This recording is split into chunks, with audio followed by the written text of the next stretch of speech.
Burkina, camarades militantes et militants de la Révolution démocratique et populaire, il y a tout juste un an, les soldats, sous-officiers, officiers de l'armée nationale et des forces paramilitaires, soutenus par le peuple et par tous ceux qui ont dressé barricades et se sont insurgés de façon massive et généralisée contre la domination du peuple et la politique représentée par le régime issu du coup d'État réactionnaire du 17 mai 1983, se sont vus obligés d'intervenir dans la conduite des affaires de l'État pour rendre à notre pays son indépendance et sa liberté, et à notre peuple sa dignité.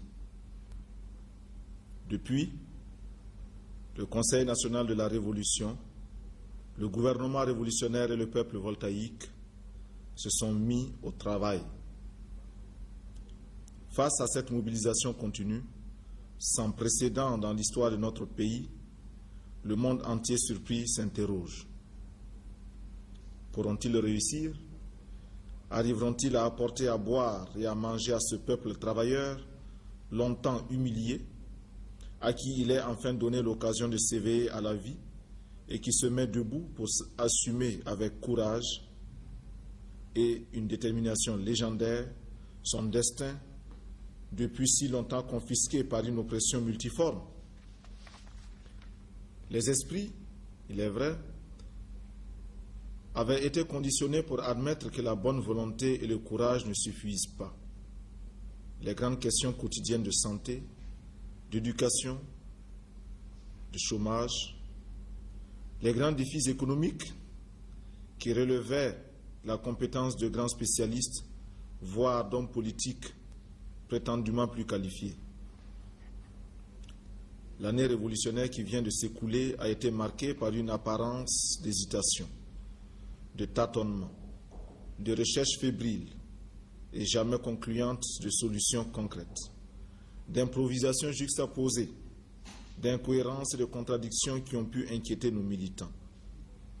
Tout cela procède pourtant de la logique qui veut qu'il n'y ait pas de révolution sans fête. Il nous fallait donner le temps et la possibilité à la multitude venue à la révolution d'exprimer son légitime défoulement. Il nous fallait laisser à cette adhésion euphorique, inconsciente ou sentimentale, le temps de cette fête, voire de la kermesse. Nous avons posé cependant ça et là des actes qui ont été autant de tests et autant d'aiguillons.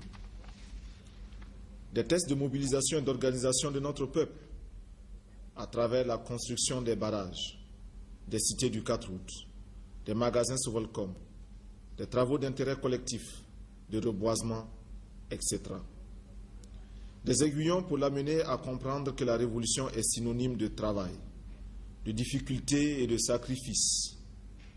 Dans cet ordre d'idées, certaines mesures restrictives de privilèges que nous avons eu à prendre, bien qu'incontestablement justes, n'ont pas manqué de susciter des interrogations, de l'incompréhension et parfois une baisse d'enthousiasme chez les moins convaincus.